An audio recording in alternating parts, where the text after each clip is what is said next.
Khaira block रे सांसद खेल उत्सव उद्घाटित।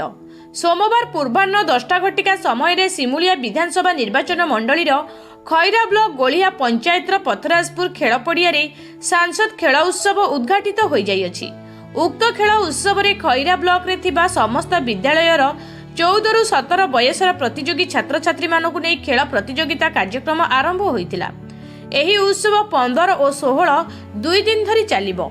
उक्त उत्सव रे मुख्य अतिथि विधायक तथा पूर्वतन मंत्री पद्मलोचन पंडा, बीजेपी बालेश्वर जिला सभापति ईश्वर चंद्र बेहेरा, भद्रक जिला सभापति भगवान पंडा, खैरा ब्लॉक अध्यक्षा अभिलिप्सा साहू, गोलिया पंचायत सरपंच पुष्पलता घड़ाई और खैरा ब्लॉक रो बहु सरपंच समिति सभ्य सभ्य तथा 4 गोटी मंडलर सभापति प्रमुख योगदान करथिले।